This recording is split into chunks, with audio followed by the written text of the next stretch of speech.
नमस्कार, आप सभी का स्वागत है आपके अपने YouTube channel SR career electrical पर। तो आपको पता होगा कि हमने इसरो इसरो VSSC जो कि 14 जुलाई 2021 को टेक्नीशियन बी का पेपर हुआ था इलेक्ट्रीशियन का, जिसमें को निर्धारित तो नहीं है कि कितने क्वेश्चन आए थे इलेक्ट्रीशियन के। लगभग माना गया है इसमें कि 70-75 क्वेश्चन इलेक्ट्रीशियन के थे। तो उसमें हमने फर्स्ट पार्ट में, जो इस पे आपको बेल आइकन पे दिखाई देगा, कि 30 क्वेश्चन तो हमने उसके हल करवा दिए हैं, जो कि फर्स्ट पार्ट में हमने डाले थे।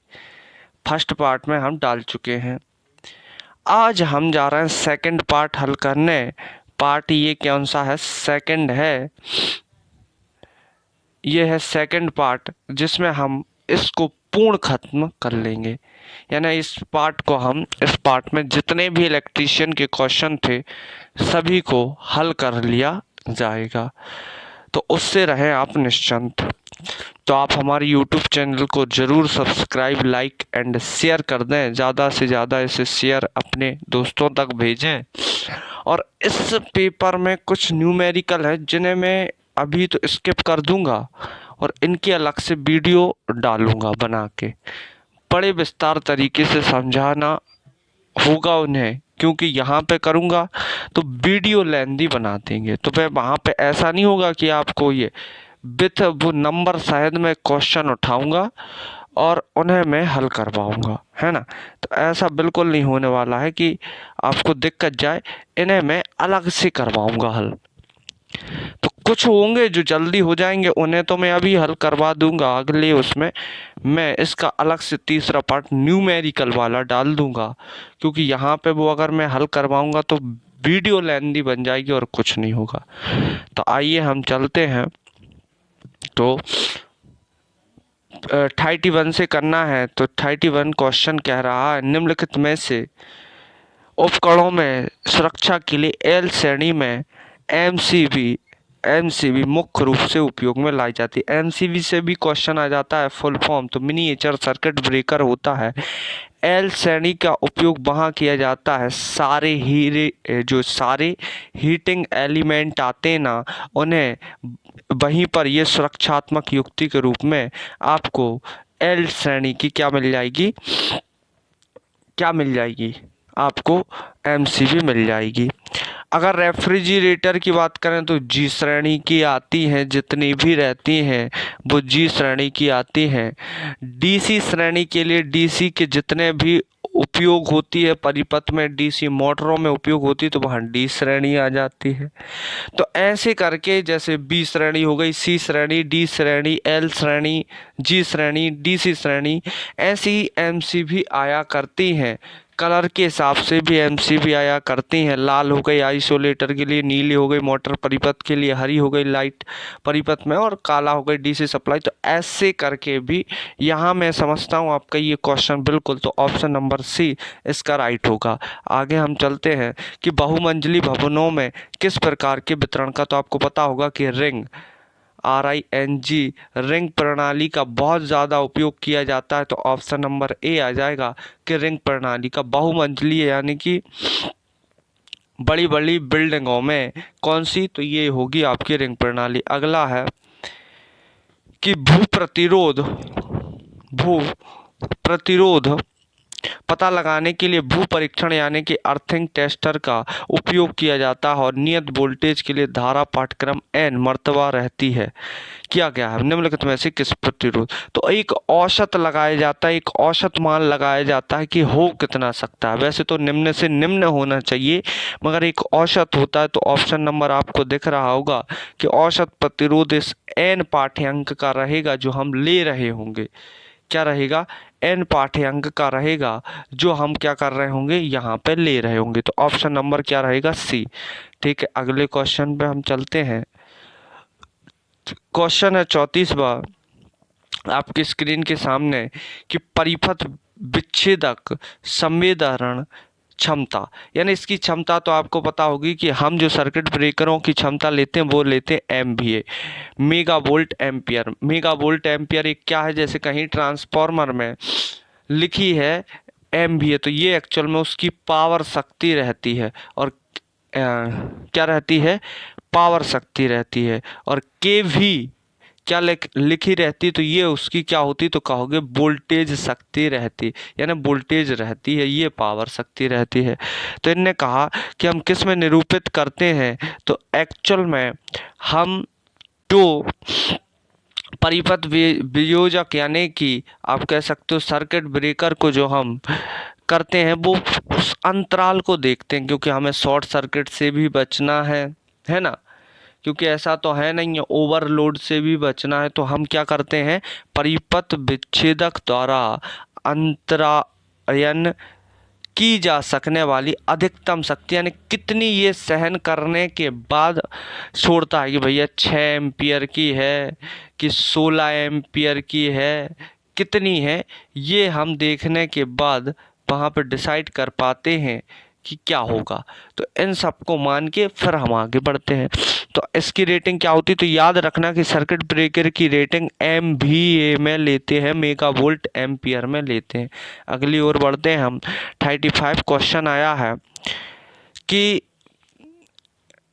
एक समानांतर श्रेणी सेल में M पत्तियां और प्रत्येक में N सेल हैं। प्रत्येक में कितने हैं, N सेल हैं। अगर प्रत्येक सेल का आंतरिक प्रतिरोध क्या हो, R हो, तो लोड प्रतिरोध क्या होगा, तो एक्चुअल में अगर हम देख लें तो ये होता है लोड प्रतिरोध बराबर सोर्स प्रतिरोध, है ना। तो ये क्या हो जाने चाहिए, बराबर। तो आपका लोड प्रतिरोध हो गया क्या, M × R बराबर सोर्स प्रतिरोध अगर हम मान के चलें तो क्या हो जाएगा, वो हो जाएगा आपका, इसी आने में अच्छे से लिख देता हूँ कि लोड प्रतिरोध क्या हो गया, तो कहोगे कि M × R हो गया कैपिटल बराबर N × R हो गया क्या, सोर्स प्रतिरोध। तो ऐसे भी होता है, एक होता है कि R बराबर VT यानी वोल्टेज, कौन सा, कुल आंतरिक रेजिस्टेंस हो गया ये VT, और R जो हो गया वो बाहरी प्रतिरोध के बराबर हो जाए, तब ये होती है अधिकतम शक्ति अंतराल की शर्त पूरी होंगी। तो ऑप्शन नंबर ए बिल्कुल राइट हो जाए कि उसमें अधिकतम शक्ति कब रहे। अगर ये हम लिख रहे हैं कि RL बराबर RS, तो ये तब नहीं होगी जब शक्तियों के लॉसेस बढ़ जाएंगे, क्या हो जाएंगे, बढ़ जाएंगे। जैसे आप DC मोटर में देखते हैं ना, बैक ईएमएफ कम होना चाहिए, किससे सॉरी आरोपित वोल्टेज चलते हैं 36 क्वेश्चन है कि ज्वारीय विद्युत संयंत्र में ऊर्जा के किस रूप का प्रयोग किया जाता है। तो आप जानते होंगे कि लहरों का उठना फिर गिरना फिर उठना फिर गिरना, यानी इसी को हम कहते हैं ज्वार भाटा। क्या कहते हैं, ज्वार भाटा। तो जल की हम एक गतिज ऊर्जा हो रही, फिर जाके स्थिर हो रही, फिर उठ रही गतिज ऊर्जा, फिर स्थिर, फिर गतिज, फिर स्थिर, फिर गतिज, फिर स्थिर, फिर गतिज। इस तरीके की ज्वार में हम करते हैं। ये गुरुत्वीय जो कंडीशंस रहती हैं, गुरुत्वीय जो लॉ होता है उसका पालन करके ये लहरें पानी की उठती हैं फिर गिरती हैं फिर उठती हैं, और इसी को ज्वारीय, ये कौन सा होता है, तो कहोगे नॉन कन्वेंशनल यानी कि अपरंपरागत स्रोत के अंतर्गत आता है ज्वारीय विद्युत संयंत्र। ठीक है, अगला आते हैं हम 37 कह रहा है तारापुर, एक्चुअल में तारापुर परमाणु शक्ति संयंत्र में किस प्रकार के रिएक्टर आपको पता होगा कि जिस तरीके से एक थर्मल पावर प्लांट में बॉयलर भाग होता है मेन, उसी प्रकार रिएक्टर होता है किसमें मेन, तो कहोगे थर्मल पावर प्लांट में। तो एक्चुअल में वहाँ पे लगाया गया है बॉइलिंग वाटर रिएक्टर। क्या लगाया गया है, बॉइलिंग वाटर रिएक्टर D2O का उपयोग इस पे, यहाँ पे आपको पता होगा मंदक के रूप में यानी भारी जल का उपयोग किया जाता है। तो ऑप्शन नंबर बी हो जाएगा राइट। ठीक है, अगला हम चलते हैं कि क्वेश्चन आया है कि एक प्रकाश स्रोत द्वारा किस सतह की प्रदीप्ति किया जाता है। सतह के किसी बिंदु पर अभिलंब ज्योति फ्लक्स की दिशा बीच कोण 30 से 60 डिग्री बदलता है तो प्रदीप्ति में परिवर्तन क्या है। तो आपसे सूत्र पढ़ा होगा कि E बराबर होता है 1/d cos थीटा। तो cos थीटा ये तो सब नियत हैं, तो इनसे तो हमें कोई चेंजिंग के हमें कोई प्रभाव दिख ही नहीं रहे हैं, तो d का ही। अब आपको cos के मान पता होने चाहिए कि कितना किसका होता है। तो 30 डिग्री होता है, 30 डिग्री का मान क्या होता है तो कहोगे, एक मिनट, 30 डिग्री का मान क्या होता है तो कहोगे √3/2 बराबर। अब 60 हो गई यानी कि क्या हो गई cos, यानी 1/2 हो गई। अब 1/2 हो गई तो 2 से 2 कैंसिल हो गया, तो अब हमारा क्या निकल के आ जाएगा कि √3:1। ऑप्शन में ये चेक कर लो तो आप कहोगे आंसर नंबर हमारा ए आ जाएगा। क्या आ जाएगा? ए आ जाएगा, है ना। तो आंसर नंबर ए राइट होगा। तो आ गया ना समझ में? ठीक है। अगला हम आते हैं कि XLP एक केबल रहती है, इसका फुल फॉर्म तो आपको पता होगा, क्रॉस लिंक्ड पॉलीथेन केबल। अब यहाँ पर ढूंढ लो तो क्रॉस लिंकेड आ रही है, लिंक्ड नहीं आ रही, यानी कि ऑप्शन नंबर डी क्या होगा? राइट आंसर होगा। क्रॉस लिंक्ड पॉलीथेन केबल रहती है जो आती है। ठीक है, आगे चलते हम 40वें क्वेश्चन की ओर। क्वेश्चन है कि बाह्य संधि सोल्डरिंग सुधारने के लिए प्रयोग में लाई जाती है। तो देखो एक्चुअल में ये है कि जैसे एक वायर ये है, अब हमने ये यहाँ से दूसरा वायर यहाँ से लाए और यहाँ पे हमने कर दी क्या, एक्चुअल में हमने यहाँ पे क्या कर दी, यहाँ पे हमने कर दी सोल्डरिंग। किससे? सोल्डरिंग लगा के, हमने सोल्डर लगा के यहाँ पे कर दी। तो हमें ये बताओ कि हमारा उद्देश्य क्या हुआ कि इतना वायर था अब इतना बढ़ गया, यानी कि क्या होगा, इससे चालकता में वृद्धि होगी। ठीक, कि उसकी कंडक्टिविटी बढ़े। ठीक है, उन्होंने माना कि तन्यता बढ़े। तन्यता तो गुण है, भौतिकीय गुण है, ये थोड़ी कोई, ये तो अपना बदलता रहेगा, मगर जो हमारा उद्देश्य रहा वो तो कंडक्टिविटी रहा, यानी ऑप्शन नंबर ए राइट होगा। एक्चुअल में कभी भी आइए आए हुए क्वेश्चन है, रिपीटेशन वाले क्वेश्चन होते हैं जो आते रहते हैं, तो याद रखें। तो ऑप्शन नंबर ए हो जाएगा। अगला हम क्वेश्चन की ओर बढ़ते हैं। अगला क्वेश्चन देखते हैं कि कौन सा आ रहा है। 41 कह रहा है कि 3 प्रतिरोधक के लिए जो है 3 प्रतिरोधकों के प्रतिरोध 1:2:3 में है। जब इन्हें समानांतर में संयोजित किया जाता है तो प्रभावी प्रतिरोध 60 ओम है, यानी कुल प्रतिरोध निकल के 60 ओम।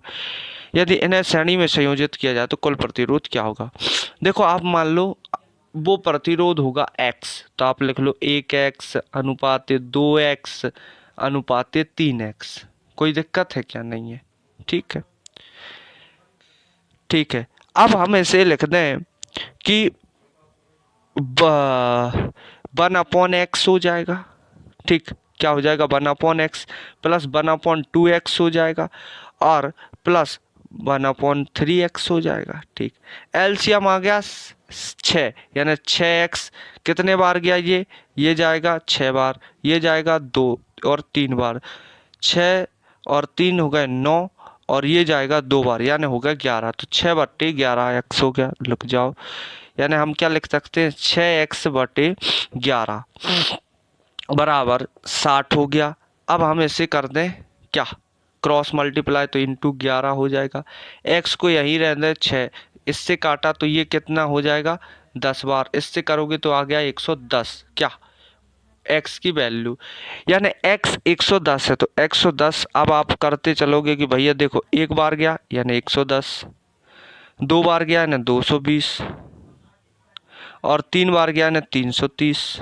तो सबको जोड़ो तो 600 कितना आ जाएगा? 60। तो ऑप्शन नंबर सी रहेगा, यानी 660 ओम आ जाएगा। यानी एक रेजिस्टेंस का मान कितना था? 110 ओम था। कितना था? 110 ओम था। इसलिए आपको पता होगा समानांतर में कुल मान से, यानी सबसे छोटे मान से कम आता है रेजिस्टेंस, इसलिए 60 आया था। ठीक है, चलते अगले। एक संधारित्र को डीसी वोल्टता स्रोत के साथ संयोजित किया गया। अगर समान दूरी के संधारित्र को श्रेणी में जोड़ दी जाए तो पहले संधारित्र में संचित ऊर्जा क्या होगी?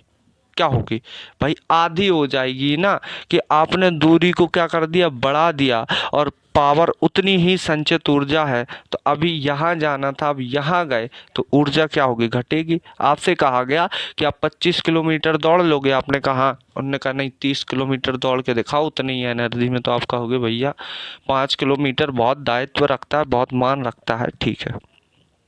अगला आते हैं हम 43 कि RL का शक्ति गुणांक 1/√2 है। अगर आवृत्ति को दोगुना कर दिया जाए तो नया शक्ति गुणांक क्या होगा? एक्चुअल में इसका ऑप्शन तो ए है, मगर हमने कहा है कि हम इनके लिए अलग से लाएंगे। स्किप कर रहा हूं क्योंकि इसकी एक लंबी प्रोसेस चलने वाली है, इसलिए इसको हमने स्किप किया। आंसर ए है, मगर मैं इसकी अलग से वीडियो डालूंगा कुछ समय बाद, थोड़ा टाइम लगेगा बस। एक आया है कि RLC शक्ति गुणांक 4:5 समय शक्ति औसत प्रतिघात अनुपात क्या होगा अगर शक्ति गुणांक 75% हो? इसको भी मैं डालूंगा तो ये आ जाएगा, ऑप्शन नंबर डी आएगा कि 3:1 से ये जो होगा वो होगा 4:3। तो इसका भी अलग से डाला जाएगा। हाँ, इसको मैं करवा दे रहा हूँ हल। इसके लिए आते हैं कि इसके लिए आप जूमिंग करें।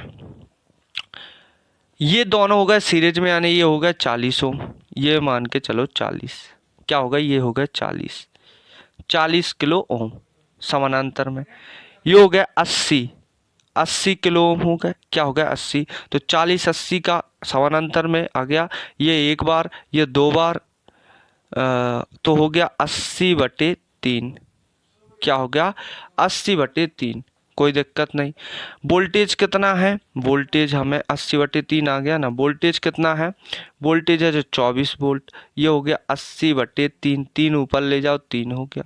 आप काट लो 12, ये 40, ये 20, ये 6, ये 10, ये 3, 3 तिरका 9/10। तो 0.9 आ गया। क्या आ गया? 0.9 आ गया। तो धारा का मान कितना आ गया? 0 पॉइंट। अब मिली बनाना है तो 10 माइनस से गुणा कर दो तो मिली बन जाएगी, है ना। तो ऑप्शन नंबर डी क्या आ जाएगा? राइट आंसर होगा इसका। अगला हम चलते हैं।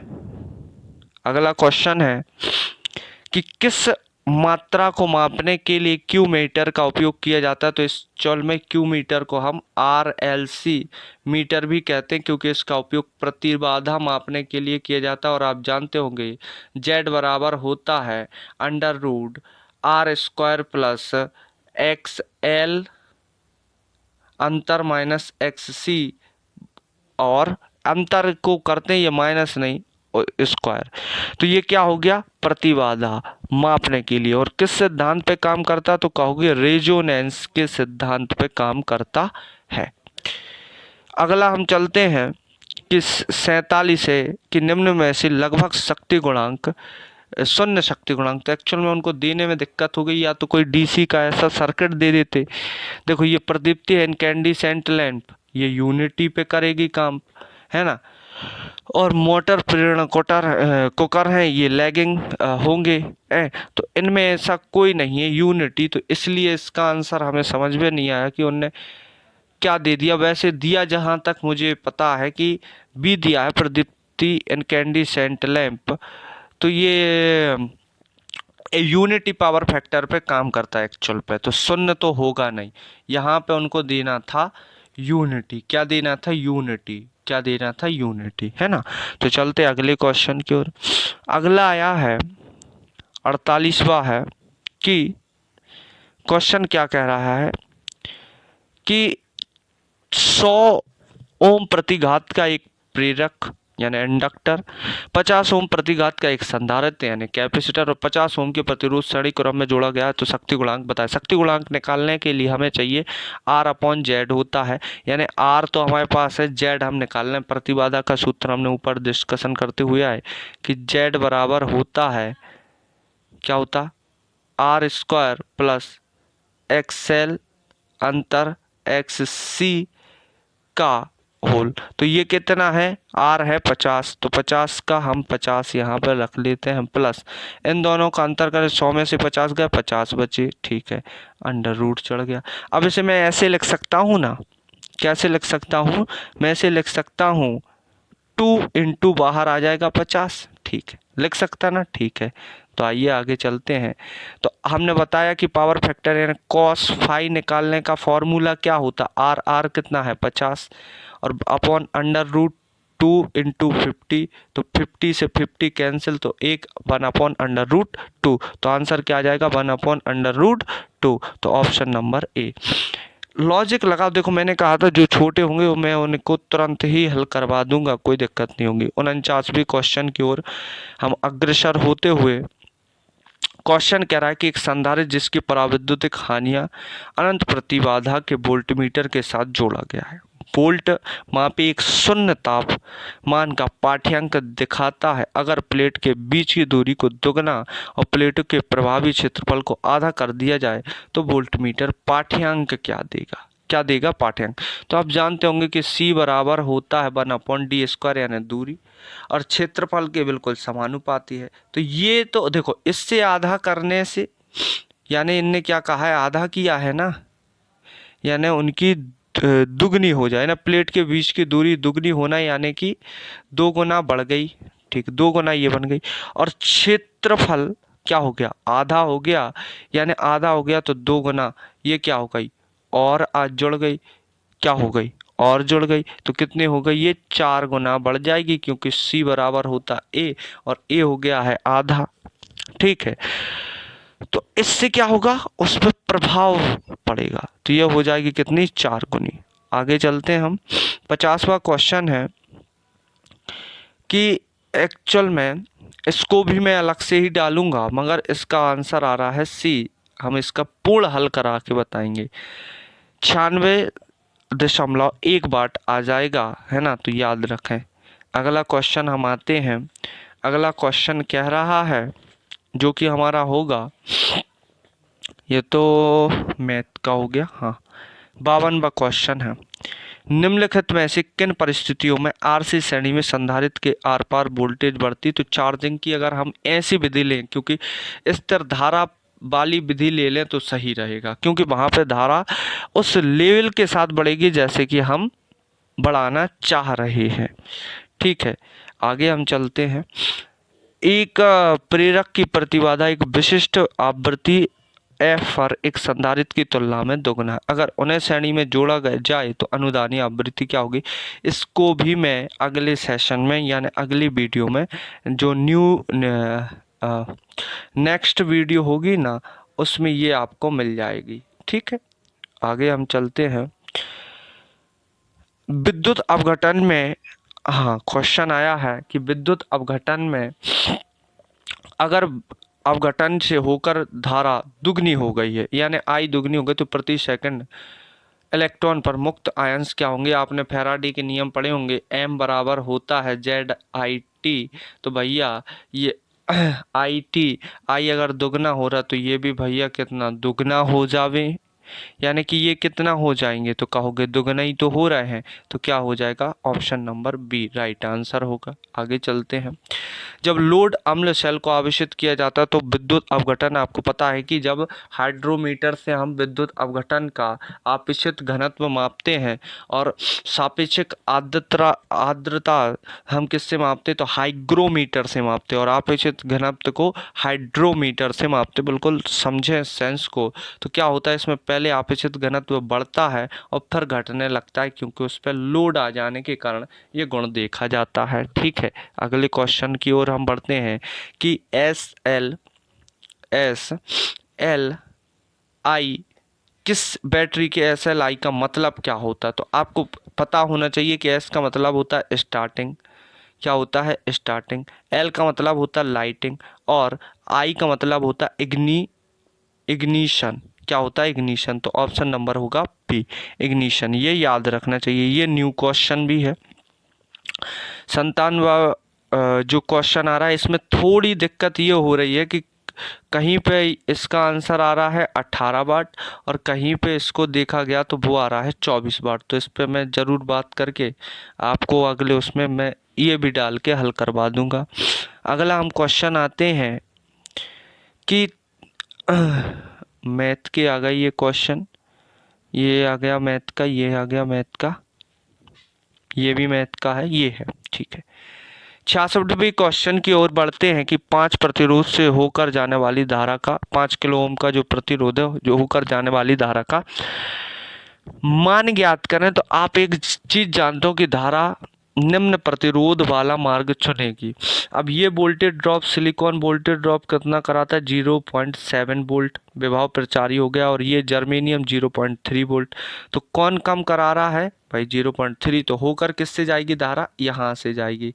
कहेगी नहीं भैया हमें तो इस वाले मार्ग से जाना है। किस वाले, इस वाले मार्ग से जाना है, क्योंकि ये वाला मार्ग हमारे लिए हानिकारक है। क्या है, हानिकारक है, ठीक है। तो भैया 15 वोल्ट सप्लाई है, मानता हूं मैं। तो 15 में से 3 वोल्ट गया यानी 14.7, कितना आ रहा है 14.7, और अपॉन 5 किलो ओम रख दोगे तो आंसर आपका कुछ नहीं, क्या होगा, आंसर आपका होगा 9 ये सी वाला आंसर आपका हल करोगे ना जब, क्या करके आप क्या रखोगे कि 14.7/5000 ओम, 5000 ओम। तो यहाँ से ये निकल के आ जाएगा आपका आंसर सी। आगे हम चलते हैं कि क्वेश्चन आप देखें, है ना, तो आपको यहाँ से पता भी चलेंगे। आगे हम चलते हैं, इसको भी मैं अगले उसमें ही डालूंगा तो आप पढ़ लीजिएगा। अगर आप पे बने तो अच्छी बात है, कर लें, नहीं तो हम तो करवाएंगे।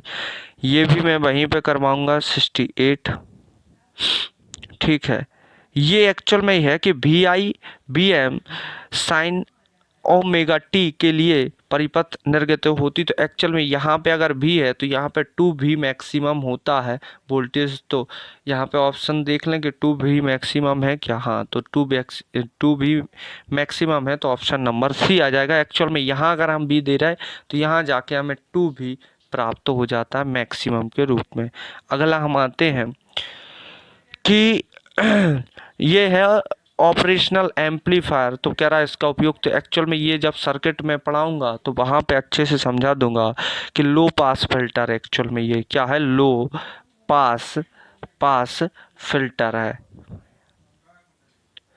लो पास फिल्टर है। तो ऑप्शन देखें कि कौन सा, लो अल्प यानी लो पास फिल्टर, ये है ऑप्शन नंबर डी।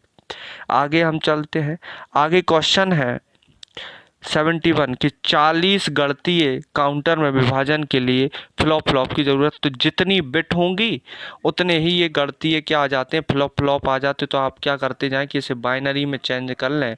490 में आप 2 से भाग देते जाएं और जितने क्या आ जाएं, जितने काउंटर बन के आ जाएं, जितने बाइनरी संख्या बन के आ जाएं, वो इसका आंसर रहेगा। तो मैंने निकाल के देखा है ये 9 आएंगे। आप भी इसको चेक करें और निकाल के बताएं ज़रूर, है ना, बताना कि आया कि नहीं। 73वां क्वेश्चन है कि इनमें से कौन सी वोल्टेज नियंत्रण युक्ति नहीं है। तो आपको पता है MOSFET, metal oxide, semiconductor, field effect transistor, junction field effect transistor हो गया, IGBT यानी insulated gate bipolar transistor, FET field effect transistor, मगर BJT जो है बाइपोलर जंक्शन ट्रांजिस्टर, ये एक्चुअल में धारा नियंत्रण युक्ति है, धारा को नियंत्रण करने वाली युक्ति है। तो ऑप्शन नंबर डी राइट होगा। तो इस ऑप्शन, चलते अगले क्वेश्चन की ओर। अगला क्वेश्चन कह रहा है कि चित्र में दिखाए गए निर्गम परिपथ के बारे में थोड़ा सा हमें अपडेशन कराएं। देखो इसको मैं कराता हूँ जूम और फिर बताता हूँ आपको ये कौन सा दिख रहा है। देखो पहले तो डिजिटल इलेक्ट्रॉनिक्स जब पढ़ते हो तो वहाँ पे ये सब आते हैं, वहाँ पे अच्छे से पढ़ाया जाता है। एक्चुअल में ये कौन सा गेट दिख रहा है, तो कहोगे एंड दिख रहा है भैया। अब एंड का आउटपुट क्या रहता है, तो भैया A/B रहता है, यानी हम एक पे A/B लाए और यहाँ से हम सीधे यहाँ पे पहुँच गए, ठीक है। A/B यानी एक C इनपुट दे रहे हैं हम, तो इसका यानी ये कौन सा है, तो ये कहोगे नैंड गेट है। तो इसका आउटपुट क्या हो जाएगा, इसका आउटपुट होता है ए इंटू बी, ये तो होगा किसके, एक के, और इंटू सी, क्योंकि ये दूसरा, यानी ये एक इनपुट हो गया, ये दूसरा, और इसकी बार। ठीक है, यहाँ पे पहुँच गए। अब हम आते हैं नीचे वाले से, क्योंकि हम यहाँ पे पहुँच गए हैं, कहाँ पे, यहाँ पे। इसको हमने इनपुट दिया, ये कौन सा गेट है, तो ये आपको पता चलेगा कि यहाँ से हमने इनपुट देना स्टार्ट किया, तो यहाँ डी और ई में हमने एक इनपुट दिया, और यहाँ पे क्या हो गया, ये डी ई की बार हो गई। क्या हो गई, डी ई की क्या हो गई, ये बार हो गई। यानी आप कह रहे होगे कि ये कौन सा गेट है, तो एक्चुअल में ये जो था ये है नॉर गेट। क्या है, नॉर गेट। कौन सा गेट है, नॉर। तो इसका आउटपुट क्या होगा, इसका आउटपुट हो गया डी, क्योंकि डी ये हो गया और ई की बार प्लस बार। अब ये यहाँ पे ये पहुँचे यहाँ पे, तो एक्चुअल में अब ये जो कौन सा नैंड गेट हो गया, यानी ये क्या हो जाएंगे अब, तो ये एक्चुअल में ए और प्लस होंगे, एक इनपुट ये, तो ये इनके उल्टे बन जाएंगे, यानी A into B into C plus D into E, और बार हट जाएगी। तो ऑप्शन देख लो, ऐसा जो भी हो तो आंसर वो ही रहेगा, यानी ऑप्शन नंबर आपको डी दिखाई दे रहा। मतलब ये यहाँ पे नहीं होना था, यहाँ पे इनटू है। क्या है, इनटू है। अगला हम चलते हैं कि 4 से निर्गम शक्तियाँ, तो यहाँ पे ये आपको वहीं पे पता चलता है। अगला हम आते हैं कि एक पावर सूचन युक्ति के आर पार प्रवृत्ति ऊर्जा अवशोषित होती, तो एक्चुअल में देखो, जैसे कि कैपेसिटर है ना, क्या है कि इंडक्टिव है, क्या है, प्रतिघाती है, तो एक्चुअल में होती आई बराबर होती है डी वी, यानी वोल्टेज में परिवर्तन अपॉन डी टी होता है। अगर कैपेसिटिव परिपथ है तो होगा डी आई, यानी इंडक्टिव है तो डी टी होगा। ये कैपेसिटिव के लिए हो गया। तो धारा रुकने के लिए, यानी एक धारा में व्यवधान, स्नेपर जो सर्किट होता है वो यही कहता है। तो क्या होगा कि उससे रोकने के लिए, यानी वोल्टेज में परिवर्तन और परिवर्तन में लगा समय अगर ज़्यादा है, तो स्नेपर जो एक्रोस सर्किट का उपयोग किया जाता है वो इसी के लिए करते हैं। अगला हम क्वेश्चन आते हैं 77। क्वेश्चन कह रहा है कि किस वर्ग में प्रवर्धक यानी एम्पलीफायर अधिक विरूपण यानी डिटेक्शन होता है। तो आप जानते होंगे कि सबसे ज़्यादा दक्षता वर्ग सी की होती है एम्पलीफायर की, तो ये डिटेक्शन भी ज़्यादा करेगा। ठीक है, 77 के बाद हम 78वें क्वेश्चन पे आते हैं कि दिए गए सत्यापन किस गेट की श्रेणी है। तो आप जानते होंगे कि आपको याद होने चाहिए कि कौन सा क्या है, क्योंकि ये तो चलो हमने बता दिया एक्स और का, एक्स नॉर का है।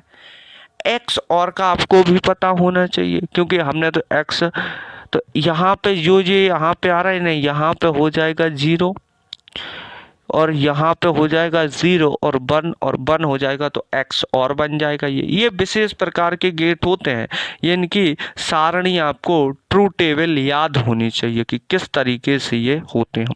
नॉर गेट क्या है, एंड गेट क्या है, नॉट गेट क्या है, नैंड गेट क्या है, सभी तुम्हें पता होने चाहिए। चलते हैं हम अगले क्वेश्चन की ओर। अगला क्वेश्चन है, ये तो फ्लॉप है। इसका एक्चुअल में फ्लॉप में जैसे सिंगल फ्लॉप है, तो जितनी हम यहाँ से क्लॉक करते हैं यानी 10 किलो हर्ट्ज इसकी आवृत्ति आ जाएगी। अगला हम क्वेश्चन चलते हैं। अगला है कि ये भी मैं उसी सेंशन में करूँगा क्योंकि ये सब न्यूमेरिकल है। तो यहाँ तक कि आपको जो सेशन रहा बहुत मज़ा आया होगा, तो आप इसे ज़रूर लाइक शेयर एंड सब्सक्राइब करें। फिर मिलते हैं हम अगले इसी का एक सेशन लेके आएंगे जिसमें जितने भी न्यूमेरिकल सेकंड पार्ट में रहे हैं उन्हें हल्के विस्तार तरीके से बताया जाएगा। तब तक के लिए आप स्वस्थ रहें, रोज का काम रोज करते रहें, और जय हिंद जय Bharat. Thank you very much.